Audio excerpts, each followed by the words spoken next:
2000 പരം വർഷങ്ങൾക്ക് മുമ്പ് യേശുക്രിസ്തു ഈ ഭൂമിയിൽ ജനിച്ചു. ഇത് ആർക്കും എതിർക്കാൻ കഴിയാത്ത സത്യമായ കാര്യമാണ്. യേശുക്രിസ്തു ജനിച്ച വിഷയം ലോകം മുഴുവനും വിശ്വസിക്കുന്നു. അതുമാത്രമല്ല, ലോകം എമ്പാടും അവൻ്റെ ജനനം ഉത്സവദിനമായി ആഘോഷിക്കുന്നതായ ഒരു സന്ദർഭമാണ് യേശുക്രിസ്തുവിൻ്റെ ജനന ദിവസം.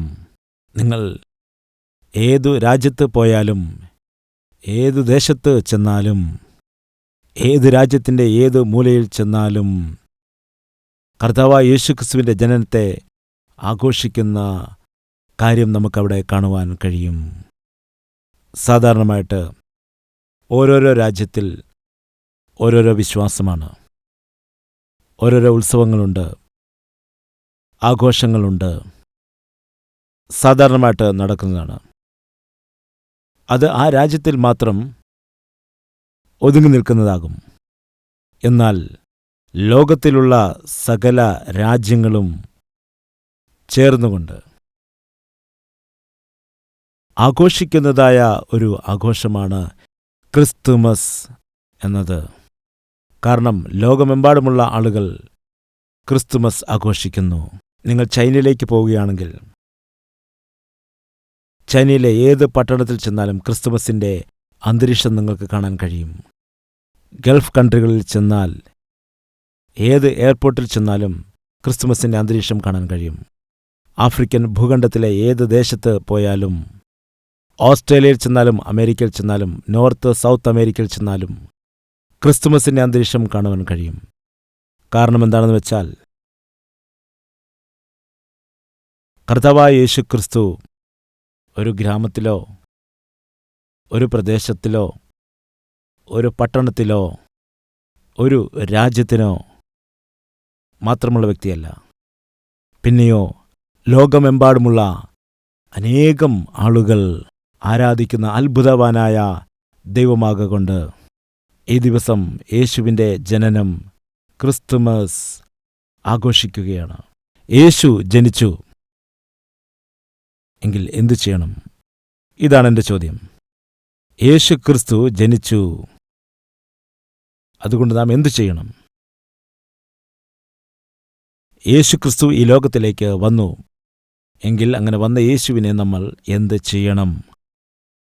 യേശുക്രിസ്തു ഒരു ദിവസം ഒരു കിണറിൻ്റെ അരികിൽ ഇരിക്കുകയാണ്. യേശു ജനിച്ചു. യേശു സ്വർഗത്തെ വിട്ട് ഈ ഭൂമിയിലേക്ക് ഇറങ്ങി വന്നു. ഒരു കിണറിൻ്റെ അരികിലവൻ ഇരിക്കുകയാണ്. അവിടേക്ക് ഒരു ശമരിയ സ്ത്രീ കടന്നു വന്നു. ശമരിയാക്കാർ എന്ന് പറയുമ്പോൾ അകറ്റി നിർത്തേണ്ടവരാണ്. എല്ലാവരാലും തള്ളപ്പെട്ടു കിടക്കുന്നവർ. അവർ അവിഹിതമായി ജനിച്ചതായ സന്തതികളാണെന്നുള്ള വിശ്വാസം അനേകം ആളുകൾക്കുണ്ടായിരുന്നു. ആ ശമരിയ സ്ത്രീ യേശുക്രിസ്തു ഇരിക്കുന്ന കിണറിൻ്റെ അരികിലേക്ക് വന്നപ്പോൾ യേശു അവളോട് ചോദിച്ചു, മകളെ, കുറച്ച് വെള്ളം എനിക്ക് കുടിപ്പാനായിട്ട് കോരിത്തരുമോ എന്ന്. അപ്പോഴവൾ പറഞ്ഞു, അയ്യോ, അങ്ങ് യഹൂദനാണല്ലോ, നിങ്ങൾ യഹൂദരാണല്ലോ, ഞങ്ങളുമായി ഇടപഴകുകയില്ലല്ലോ, നിങ്ങളുടെ ദൃഷ്ടിയിൽ ഞങ്ങൾ ശപിക്കപ്പെട്ടവരാണല്ലോ, എന്നോട് എന്തിനാണ് വെള്ളം ചോദിക്കുന്നത്? നമ്മുടെ കർത്താവായ യേശുക്രിസ്തുവിന് മതവ്യത്യാസമോ ദേശവ്യത്യാസമോ ഒന്നും തന്നെയില്ല. വെളുത്തവൻ കറുത്തവൻ എന്നുള്ള താരതമ്യമാകട്ടെ, ധനവാൻ ദരിദ്രൻ ഇങ്ങനെയുള്ളതായ വ്യത്യാസങ്ങളാകട്ടെ, കുലവ്യത്യാസമാകട്ടെ, ഇവയൊന്നും തന്നെ യേശുക്രിസ്തുവിനില്ല. കാരണം എന്താണെന്ന് വെച്ചാൽ, മനുഷ്യനെ സൃഷ്ടിച്ചവനായ സൃഷ്ടികർത്താവാണ് കർത്താവായ യേശുക്രിസ്തുവെന്ന് വേദപുസ്തകത്തിൽ പറയുന്നു.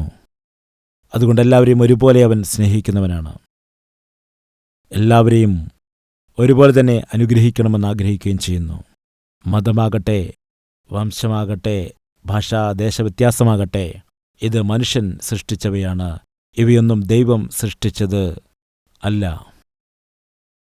യേശുക്രിസ്തു ശമരിയ സ്ത്രീയോട് സംസാരിച്ചപ്പോൾ ഇപ്രകാരം പറഞ്ഞു, മകളെ, ഞാൻ നൽകുന്നതായ വെള്ളം ആരെങ്കിലും കുടിക്കുകയാണെങ്കിൽ അത് കുടിക്കുന്നവന് ഒരു കാലത്തും ദാഹം ഉണ്ടാവുക ഇല്ല. അപ്പോഴാ സ്ത്രീ പറഞ്ഞു, കർത്താവേ, ആ വെള്ളം എനിക്കും തരണമേ. യേശുക്രിസ്തു പറഞ്ഞത് നിത്യജീവനെക്കുറിച്ചാണ്. അവൻ വെളിപ്പെടുത്തുവാൻ ആഗ്രഹിച്ചത് സ്വർഗരാജ്യത്തെയാണ്.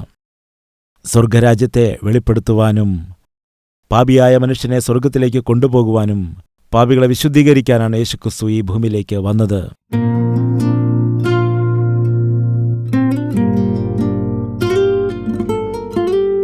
മഹാപരിശുദ്ധനായ സ്നേഹവാനായ പിതാവേ, വളരെ വ്യക്തമായി സ്പഷ്ടമായി കർത്താവേ, ആ ദിവസം ശമര്യയിലേക്ക് നീ കടന്നുപോയപ്പോൾ ശമര്യ സ്ത്രീ നിന്നെ അംഗീകരിച്ചു. ശമര്യക്കാർ നിന്നെ ലോകരക്ഷകനായി വിശ്വസിച്ചു. കർത്താവേ, നീ 2000-ൽ പരം വർഷങ്ങൾക്ക് മുമ്പ് ഈ ലോകത്തിലേക്ക് വന്നു. ഞങ്ങൾക്ക് വേണ്ടിയാണ് വന്നത്. നിന്നെ അംഗീകരിക്കാം, അല്ലെങ്കിൽ നിന്നെ തള്ളിക്കളയാം. ശമര്യക്കാർ നിന്നെ കൈക്കൊണ്ടു. പരീശന്മാർ നിന്നെ പരിഹസിച്ചു.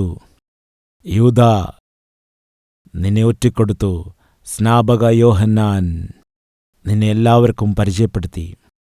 കർത്താവേ, യോഹന്നാനെപ്പോലെ നിന്നെ എല്ലാവർക്കും പരിചയപ്പെടുത്തുവാൻ കഴിയും.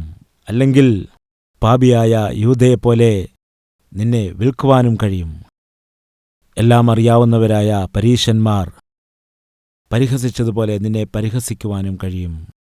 പാപിനിയായ സ്ത്രീയായിരുന്ന ശമര്യ സ്ത്രീയെപ്പോലെ നിന്നെ കൈക്കൊള്ളുവാൻ കഴിയും. കർത്താവേ, പരിഹസിക്കുന്ന, ഒറ്റിക്കൊടുക്കുന്ന ദൗർഭാഗ്യസ്ഥിതി ഞങ്ങൾക്ക് വരരുത്. നിന്നെ കൈക്കൊള്ളുവാനും എല്ലാവർക്കും പരിചയപ്പെടുത്തുവാനുമുള്ള വലിയ കൃപ ഞങ്ങൾക്കെല്ലാവർക്കും നൽകണമെന്ന് യേശുക്രിസ്തുവിന്റെ നാമത്തിൽ അപേക്ഷിക്കുന്നു പിതാവേ. ആമേൻ.